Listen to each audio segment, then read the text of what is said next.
The House of Mystery presents Inside Writing, the radio show where authors discuss their writing process in all genres. Okay, we're back. And joining us, like we said earlier, we have a reporter, a journalist, and he spent 50 years in the making of Manson Exposed. And so joining us is Ivor Davis. Thank you for being here. Thanks for having me. Wow, that's quite a book you've got. Tell us how you got into this. Like, where was it that started you on this journey?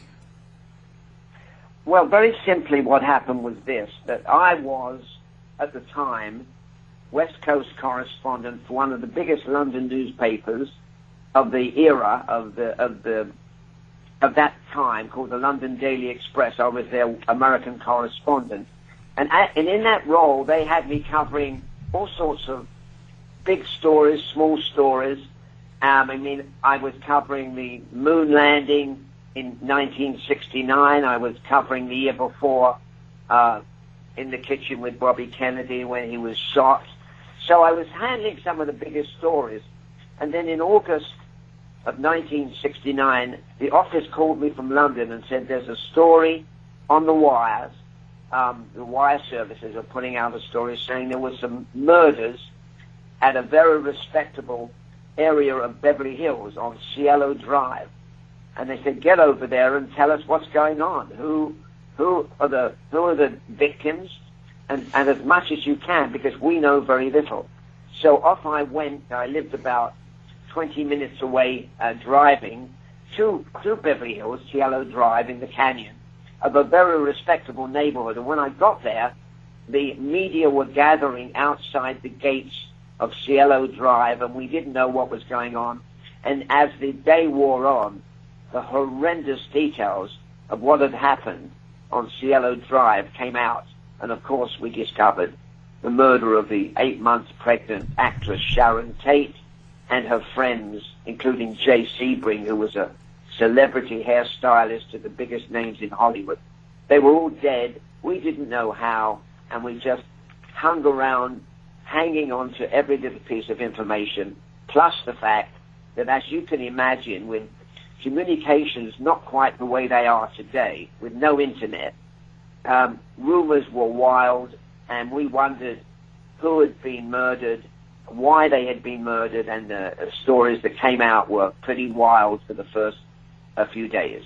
What were some of the stories? Like when you found out there was Sharon Tate involved and it was all kind of celebrity, what did people believe at first? Well, first of all, I was pretty shocked because I knew Sharon, and I'd interviewed her on the Valley of the Dolls movie, which had come out a little earlier, a year or two earlier. So she was an up-and-coming star at the 20th Century Fox Studios, and to be honest with you, the stories, because the sort of rumors were flying around, first of all, they said it was a mob hit. Second, they said there was some kind of orgy involving drugs. Another one was that there was a drug deal went wrong. And so much wild stuff. And so many stories about maybe the Ku Klux Klan, because some of the bodies supposedly had white hoods on them. So you can imagine it was a festering bunch of rumors, and none of us knew the difference. None of us could sort it out until eventually we got the names of the people, and even then, it took a long time for the truth to come out. So, what do you think the relationship was that Manson had with Sharon Tate and the whole group? Because there's so many rumors about different things. Do you think that he knew who she was and this was a planned idea, or was it not? In my opinion, he didn't know who she was. He may have spotted her at the house once when Terry Melcher, who Terry Melcher was the son of Doris Day and a record producer, and he became a friend of Manson and promised Manson he would give him a recording contract. lived there before Sharon Tate. But in my opinion, he didn't know who lived at the house. He just sent out Charles Tex Watson and the other girls to bump off everybody who was in the house. It's a somewhat complex story, but in my opinion, the reason he did the murders, and he ordered the murders of Sharon Tate, and then 24 hours later, the murders of Lino and Rosemary LaBianca, because he was trying to cover up the murder that happened July 27th, 2 weeks before the Sharon Tate murder, of a guy called Gary Hinman, a musician who was murdered by Bobby Beausoleil. And Bobby Beausoleil was a friend of Manson, also a musician, who had killed Gary Hinman at the instruction of Charles Manson. And Mr. Beausoleil was sitting in prison facing first-degree murder and the gas chamber. And Manson felt that he was the one that sent him out to kill Gary Hinman. So he, believe it or not, and a lot of people dispute this, but in my experience and in my investigation, that Manson set up these two senseless killings to try and take the heat off of Bobby Beausoleil, and so that the cops would look at the murder of Sharon Tate and look at the murder of the LaBiancas and say, hey, I don't think we've got the right guy for the murder of Gary Hinman, because there's a gang of black militant killers out there murdering people, so Mr. Beausoleil should be set free. I mean, it's a crazy, crazy theory, but that's the one I believe is the truth. However, as you know, and as the world knows, Vincent Bugliosi, the prosecutor, came up with a new theory. He claimed that Manson brainwashed his disciples to believe that the Beatles' White Album songs like Helter Skelter and Pig Ears and Revolution was the real reason, that the sort of secret message to tell Charlie to kill, so that they would start a race war and Charlie would escape the race war, having been forewarned that there was going to be a race war. I mean, as we talk, Al, and as you're listening, I'm sure some of your listeners are saying this guy is crazy and this theory is mad. But I honestly believe that was the true theory for the murders, that it was a cover-up. It was to throw cops off the scent of Manson's close ally, Bobby Beausoleil. Well, do you think that that the whole helter-skelter and that whole race war, he might have created that? Like, we had Diane Lake on, and Snake, and she said that he would play that over and over and over again and all that. So do you think he was just using that, knowing that he wanted to do something else? Like, you know what I'm saying? He was. Yes. Yeah. Well, I mean, Diane Lake wrote a terrific book. I mean, here was a young woman, as you know, who was 14 when she was turned over to the clutches of Manson. And she and everybody that I spoke to soon after the murders and when the arrests were made also said to me that Charlie brainwashed us, that Charlie played the White Album again and again and again, and he made us believe, and I think he made them believe because whether Diane took heavy drugs or was given heavy drugs, but I know that many members of the Manson family were under the influence of LSD and mescaline and other drugs that Manson handed out. So I have no doubt whatsoever that, as Diane Lake probably told you, that the members of the Manson family believed the theory that the Beatles were telling him, giving him a kind of a method of this race war. They believed it because they were brainwashed to believe it. And so I don't dispute that argument, but I can tell you that I had traveled with the Beatles in 1964. I got to know them very well on the first American tour. And I knew the lyrics of the Beatles' music, and I thought, well, how could a song like Helter Skelter, and I knew the lyrics of Helter Skelter, be perceived as a blueprint for a race war? I mean, come on. Look at the lyrics. Listen to the lyrics. And some of the other songs were so twisted out of fashion, if you like. And yet, as you know, because you've had these people on your show, they believed it because Manson was an incredible snake oil salesman. Yeah. And Helter Skelter was about a ride or something, wasn't it, at the fair? It was. A Helter Skelter was in England, there was an up and down ride on the fairground that Paul McCartney wrote a song about. But the other thing that adds up to this kind of outrageous motive for the murders is, of course, that Manson looked at the Bible and said there were the 4 horsemen of the apocalypse, and there were 4 horsemen, and they were wearing breastplates, and they had the hair of women. And he said to his demented followers, well, the Beatles have the hair of women. The Beatles have breastplates, except they don't call them breastplates, they call them guitars. So this thesis was reinforced by Manson. And as I said, they began to believe it.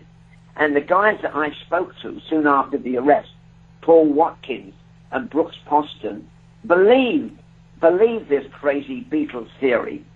And then, of course, the amazing thing is, as you know, and most of people who know murders and listen to you know, that Vincent Bugliosi used that as the root of his prosecution. And he persuaded a jury to believe that. And they convicted Manson. Because if they hadn't have convicted Manson, who knows? I mean, if they'd gone with the theory that I mentioned, which was a 2 murders to throw the police off the scent for the murder of Gary Hinman, Manson might have got off free, and Bugliosi didn't want to risk that, so he went with the most outrageous motive, and he got away with it. He got convictions. Oh, go ahead. So do you think... No, that's it. And I mean, so it worked. You know, the ends justified the means for Vincent Bugliosi, who was really fierce and passionate and almost obsessed with getting a conviction in this case. Do you think that Bugliosi thought the same thing you do and just went with what he knew would get Manson convicted? Well, I think he did. I think you're right on that. I mean, here's what happened, and this may sound somewhat self-serving, but in 1970, before the trial began, I had written a very quick book in which I outlined the blueprint of the White Album and the lyrics of the song. And then years later, Aaron Stovitz, who was once the lead prosecutor before he fell out of favor and Mr. Bugliosi stepped into the #1 chair, Stovitz said to me, Vince got hold of your book and used the Manson Beatles made me do it theory. And he said that to me, and I thought, well, you know, maybe this was sour grapes because Mr. Stovitz was the chief prosecutor until he opened his big mouth and the district attorney threw him out and told Vince to take over. So I always thought it was a pretty iffy motive, but there you go. The thing is, it worked. It got the prosecution to make the jury believe that was the reason for the murders. And whatever you say today, in retrospect, you've got to give Bugliosi credit. He got the convictions, even though we all thought it was pretty way out, a crazy motive. So when we go, let's talk about the relationship with Manson and Terry Melcher, as well as the Beach Boys. How did that really go down?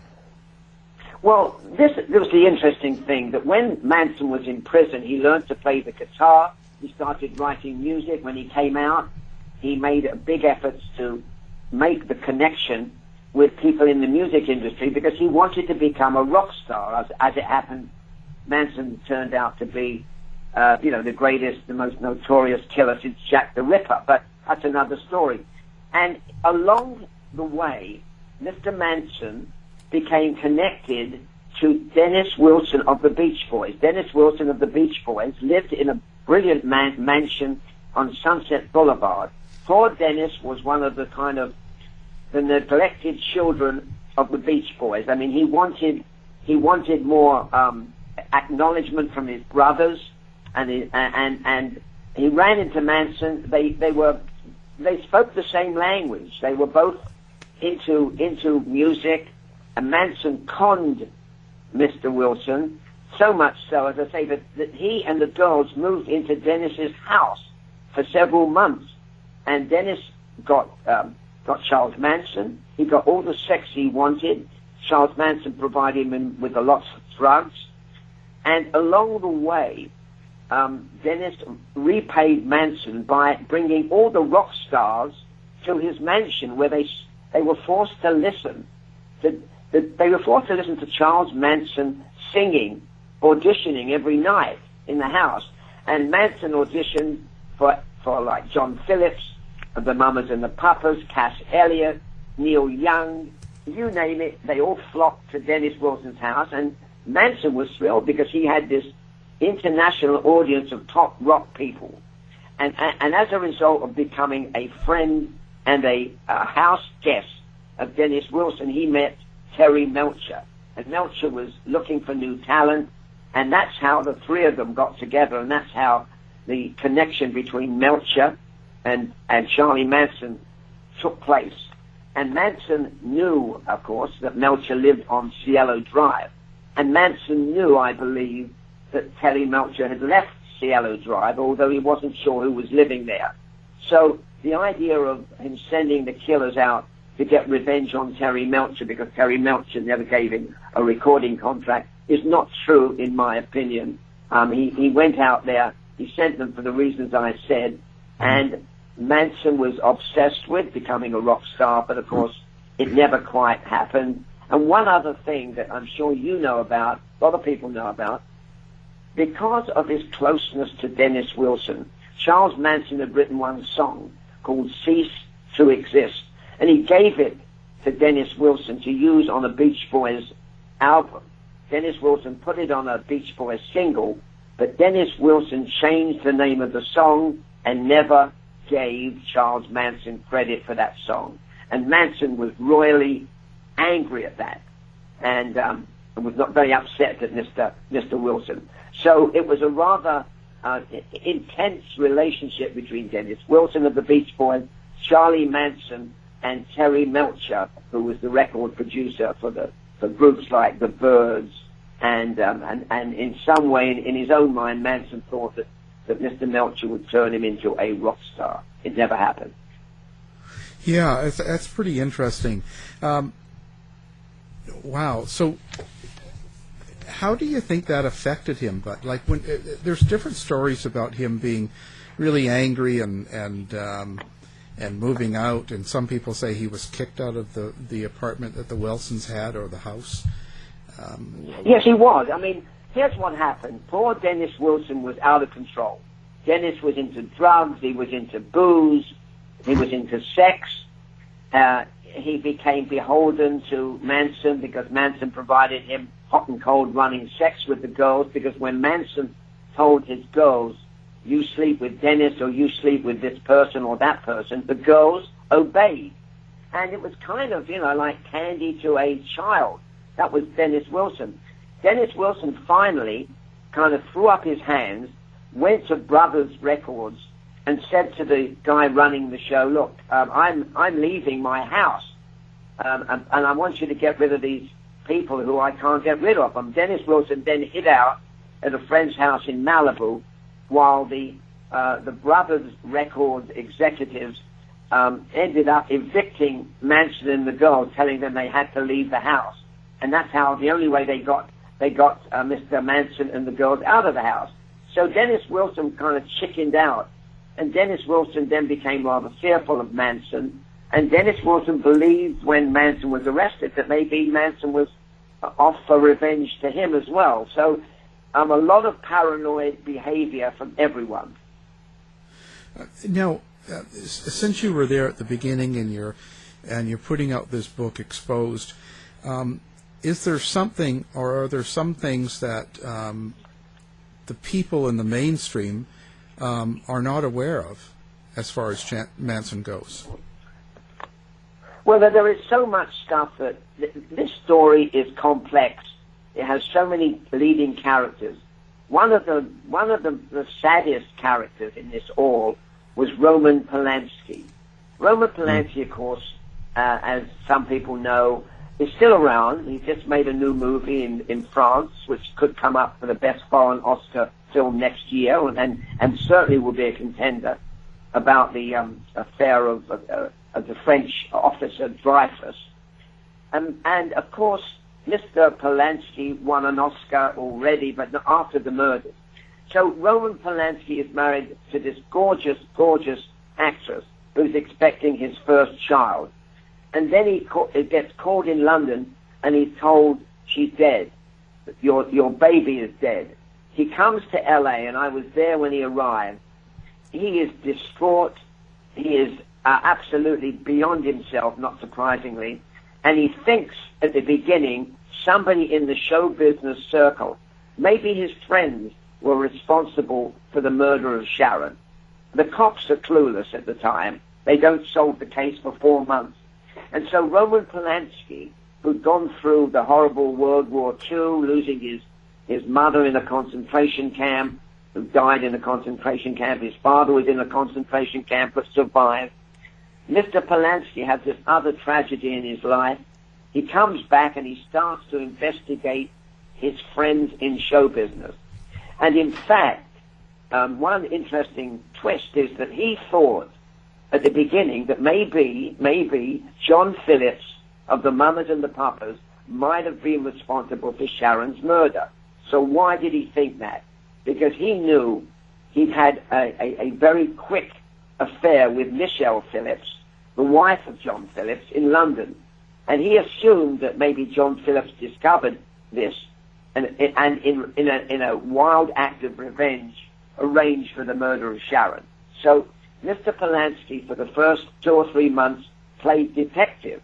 He went to John Phillips' house. He borrowed equipment from the police department so that he could go around and check for blood stains in John Phillips' car. He looked for a weapon in John Phillips' car. He found nothing, of course. It was all in his mind, and poor Polanski was tortured, and is still tortured, but for other reason. So the Polanski story was a sad one. And one thing that many people don't know is that Manson, of course, killed and arranged for the murders of all the people that we know were murdered. But there were other collateral damage victims in this awful case, including Roman Polanski, including Terry Melcher, and including Dennis Wilson of the Beach Boys. And the fallout it just almost continues to this very day of people who were affected, have been affected, and some have survived. I think you discovered that Diane Lake is a very bright lady having gone through hell in her early years. So there are many people who are scarred today by their involvement with Charles Manson. There's several followers still to this day, right? And there's still a family, isn't there? There are still some devotees, and the reason I know that is I never went to Charles Manson's funeral in 2017, but I know that I think Sandra Good and Squeaky Fromm, who are some of the most loyal devotees of Manson, even today, went to the funeral, went to went to see Manson in the coffin before he was cremated. And then, as I say, I never went to the funeral, but there were like 10 people who were there, and this is pretty horrendous in my mind, but what happened was, after Manson was cremated, instead of getting his ashes and throwing them into the river or into the mountains, many of the devotees got Charles Manson's cremated ashes, and instead of throwing them into the water, they actually covered their faces with ashes of Charles Manson. So it gives you some idea that there are some loyalists still hanging around on the perimeters, and when they put souvenirs into his coffin, I mean, they're there, they're older, maybe they're not wiser, but there's certainly those who believe that Manson was innocent. I mean, as crazy as that sounds. Yeah. How?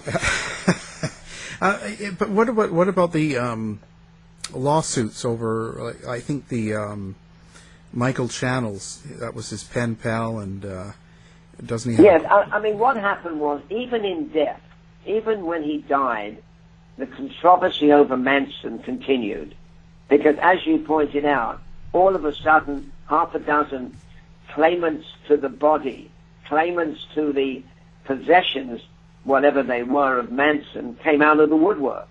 And after a long, 6 months battle in court, Jason Freeman Manson, who is the grandson of Charles Manson, Jason got the body and got Manson's possessions, and all these other people, Channel, and were ruled out by a judge.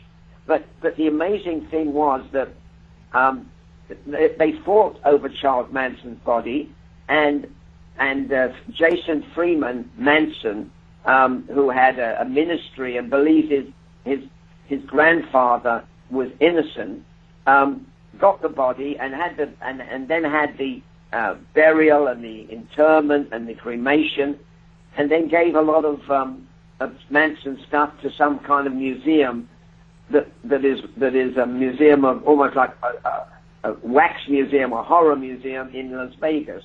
So the controversy over Manson continued even after his death, and amazing as it may seem, by the way, the grandson of Charles Manson had a father called Charles Manson Jr.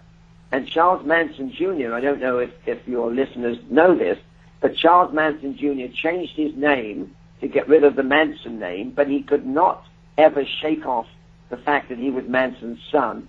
And then, when he was in his 40s, he killed himself. So tragedy continued for years afterwards, and still continues today, as many devotees still believe that Manson killed nobody, as Manson used to say. Yeah, his grandson was going to be on the show, but he wanted $1,000 fee. So, yeah. Well, you know, look, I think he never knew his grandfather that well. And it sounds as though you had researched Jason, and I kind of feel, look, does he have to pay for the sins of his grandfather? You have to feel sorry for them. Right. And I'll tell you one other little niblet. I had a book launch in Beverly Hills at the home of a writer about a month ago, and the owner of the house, who is a writer himself, invited a documentary filmmaker to come along to the book launch. And as I was driving to the house, the host of the party for my book called me and said, have you seen the guest list? And I said, I went through the guest list. I said, there's a guy called Michael Bruner on the guest list. Do you know who Michael Bruner is, and is he coming? And Paul, the owner of the house, said, no, I don't know who Michael Bruner is. And I said, Michael Bruner is Charles Manson's son. Well, I want to tell you that when I told Paul that Charles Manson's son was going to come to a party at his house, which is round the corner from Cielo Drive, he freaked out. And he got on the phone and he disinvited Michael Bruner. To be honest with you, it would have been interesting to see Michael Bruner, because I think Michael Bruner is another young man who spent he's now 51, I think, who spent all his life, he never knew his grandfather, his father, I should say. Sorry, not his grandfather, his father. He never knew. Mary Bruner was his mother. He was adopted by a completely different family, and now, 50 years later, he suddenly realized who his father was. So it would have been interesting to talk to Mr. Bruner, but I would have felt that Bruner didn't know his father, and it would have been an unfair sort of almost hijacking at my book launch. But so the confrontation never took place. But you've got to understand that the interesting thing, Al, is that the host freaked out when he thought, I don't want Charles Manson's son in my house. And so, of course, he never came. But so there are offspring of Manson around, many of them still don't know the true depravity of their father, their grandfather. So it continues today. Yeah, it's got to be a very difficult thing for any family member, because you get shunned like that, even though you really had nothing to do with it. It's not your fault. No, I mean, you have to feel, Al, you have to feel sympathy for Michael. I mean, I do.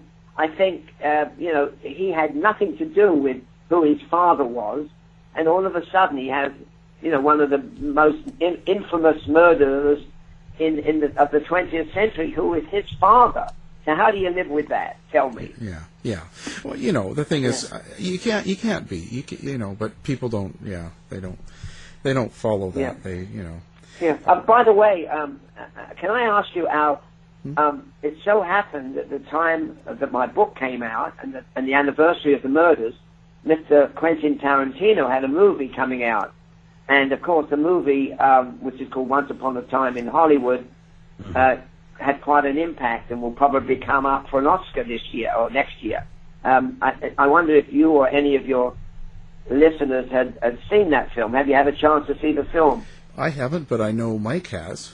Yeah, I've seen it. I quite enjoyed it. I thought there was I don't want to spoil it for people who haven't seen it, but I felt that the end was very cathartic for somebody who has followed this. I'm 50 years old. I was born on August 5th, 1969. Wow. So I've always felt sort of drawn to this case because it was so close to the day I was born. But watching Once Upon a Time in Hollywood, I was fascinated by the turn that Tarantino took, and like I say, I felt a real sense of catharsis at that. Yes, well, I think that's an interesting take, particularly as you were born literally 4 days before the murders, and with all due respect to your growth, your quick growth, I think what happened 4 days later didn't really register with you, did it, Mike? No, not really. No, not really. No, not quite. Not quite. But getting back to that film, and I'd love for Al to see it, because I always say, without giving too much away, first of all, it's Quentin Tarantino. Second of all, it's called Once Upon a Time in Hollywood, and it is a fairy story. Yes, very much so. This, yeah. So remember that. But I must tell you this, that I spent about several days at the Spahn Movie Ranch, and Quentin Tarantino captured the evil scariness, the eeriness of the freakishness of that ranch in the scene in which Brad Pitt visits the Spahn Movie Ranch and runs into these children of the damned, and I call them children of the damned. They were Manson family members. And that was a freaky experience, and I can tell you from my personal experience of spending time at the Spahn Ranch, it kind of sent shivers down my spine, because it reminded me of when I went there and how scary and kind of awful it was.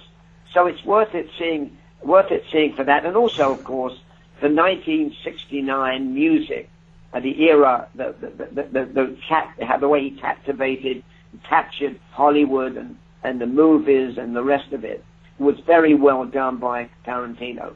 But don't forget, and I'll finish on this because I don't want to spoil the movie for anyone who hasn't seen it. Don't forget, Mr. Tarantino has taken liberties with stories before. Outrageous Bastards, or Inglorious Bastards, sorry, one of his earlier films. He had Hitler being killed. So you've got to understand that he likes to exaggerate things for the benefit of the cameras. So you feel that Tarantino really captured the feeling of the time? Absolutely, absolutely, brilliantly. I mean, the music, the feel, all the buildings, the cinema where Sharon Tate goes to see herself in a movie. I used to go there in Westwood in LA. It was kind of a time travel capsule back 50 years, and so I might even see it again, which I don't often do. But again, I don't want to spoil it. But a lot of people loved it. Some people hated it. Some people said it should have had a little beginning, little notes to say this is a fairy story. But that's Tarantino's style of filmmaking. Now, the house at Cielo Drive is gone. Is that correct? That is correct. The house on Cielo Drive, eventually, after several, there was I think Axel Springer or some rock star moved into the house, used it as a recording studio, left, and then finally the owners of the house ripped it down and changed the address. The other interesting thing is, but although Hollywood murder tours go past the Cielo Drive house, the other interesting little factor in the last year, the house on Waverly Drive in Los Feliz, which was owned and where Lino and Rosemary LaBianca lived and were murdered, that is still there, and it was just sold for about $2.5 million to someone who is maybe going to turn it into a maybe museum. So the memories linger on. Yeah. It's a ghost hunters guy, I think, who bought the place. And yes, you're right. The ghost hunter. His name is something like Zev Bagans. Zach Bagans. Bagans, and he has a museum in Las Vegas or outside Las Vegas, and he's managed to acquire a lot of Mansonia material, including some material that was given to him by Jason Freeman Manson, or Jason Freeman, the grandson. So he has a whole collection of Manson stuff at the museum. I've never been there, and I'm not really planning to go, but he's there. Yeah. I went to the Sharon Tate one. I had an interview with, I think his name's David Oman. I missed. Who did you say you went to interview? David Oman. He owns the house where Sharon Tate was killed, or it's not that house. It's on the same property. And he claims. Oh, I didn't know that. Well, but they did. Yeah. So you tell me. It's still. The house is still pointed out by Hollywood Murder Tour people at the murder house, but it's a completely new address, isn't it? Right. Yes. Right. Yeah. And he claims it's haunted, and he does tours there as well, and you can go visit him. And on Halloween, I think 3 years ago, I visited him. Yeah. Yeah. Well, I must say, there's a lot of legendary stuff that's around these houses, and there are tours, and there are very popular tours of the Manson murder homes, and people drive by what's left of the Spahn Ranch, which is not much. But I can tell you that I listened to one tour guide explaining the background to the Waverly Drive house, which is where the LaBiancas were murdered, and they actually had complete fiction about some of the things that happened at that house. I know it because they said that one of the Manson girls was spent half a year visiting the house. Well, I know that wasn't true because she never joined the Manson family until a month before the murder. So there's always going to be an elaboration, an exaggeration about some of the places. So any of your listeners who go on the tour should take the tour with a pinch of salt. Mm. Now, did you have any feelings about Starr, the girl that was going to marry him just before? Well, here's what of course I followed that, and here is another young woman, and I think Manson knew she was using him, and he was using her, and supposedly Starr took out a marriage license, and they were going to get married, and it was fine because this gave Manson the limelight that he so desperately yearned for. He had this beautiful young woman who was going to marry him. Don't forget, and this is one of the things that I think many people don't realize, that Manson, if he'd been executed when he was supposed to have been executed before the death penalty was abolished in California, we would not be having this conversation, I think. So we had these people like Starr, who was going to marry him, and Manson, who knew he was being used. And then she said, I don't know if you know or you heard this, that they decided to call the marriage off because she wanted to marry him, and then she would be able to claim the body and display it, God knows for who. And so there was some pretty weird stuff that went on around this young lady who was going to marry Manson.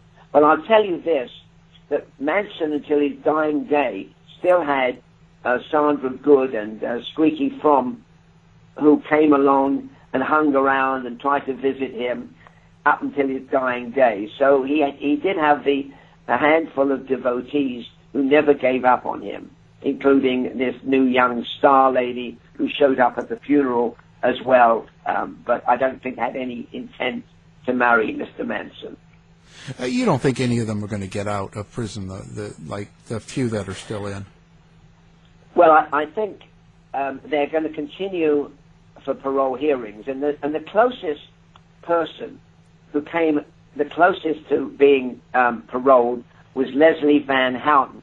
And Leslie Van Houten only participated in, I say, but it was pretty brutal, participated in the murders of the LaBiancas.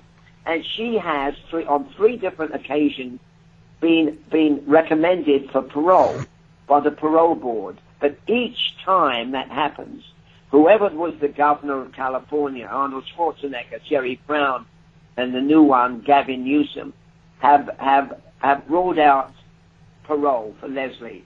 And Leslie's lawyers argue that she's a different woman. She was very young at the time.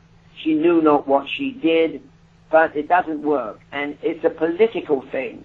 And any governor of California that allows any of the Manson people out on parole is going to come in for a lot of flack. So I think, to play it safe, even though parole boards say she should be let out, she's now reformed, she's helped other prisoners. Leslie Van Houten is a model perfect prisoner.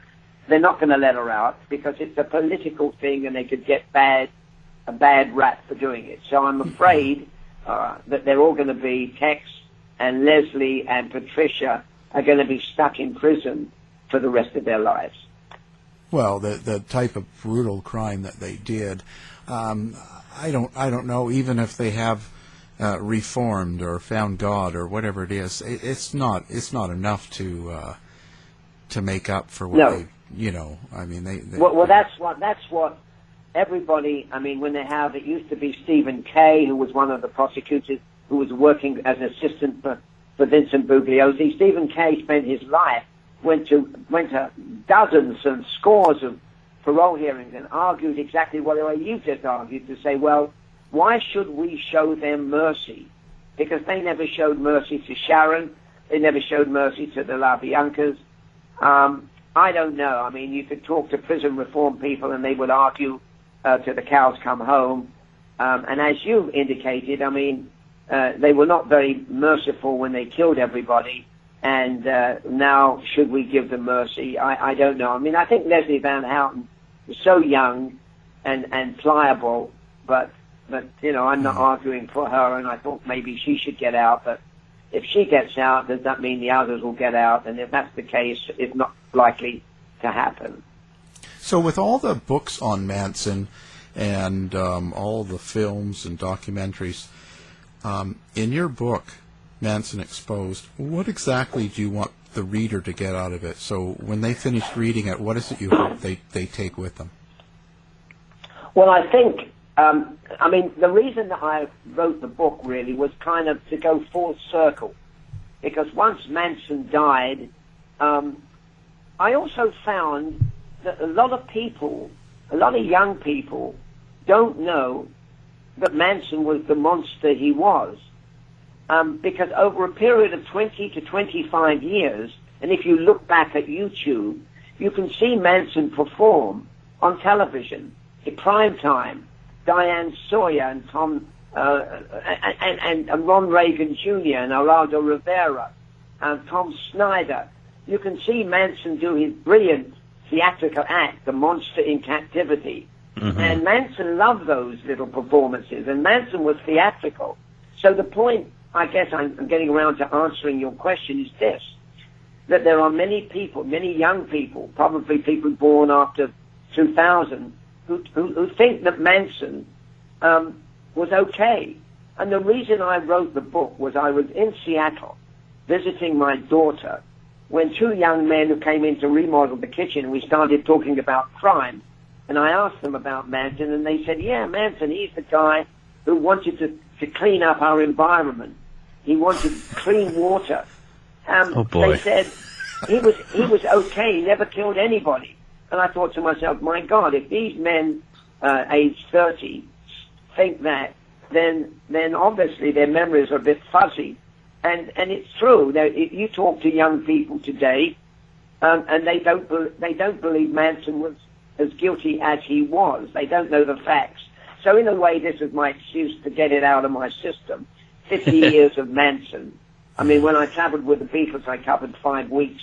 When I wrote about Manson in my new book, it's 50 years. So I think it goes from A to Z and tells you the story that Manson was a victim of society, but at the same time, just because you had a terrible childhood and were badly treated, does that mean you turn out to be a mass murderer? I don't think so. And many people manage to emerge from an awful childhood to become good people. Yeah. Now, you have a website as well as the books for sale. So what's your website? I do. Yeah, I have a website for Manson Exposed, the reporter's 50-year journey into madness and murder, and it's ivordavisbooks.com. And on the website, you can probably listen and watch some of the interviews I've done, more than you ever wanted to know about me, but were afraid to ask.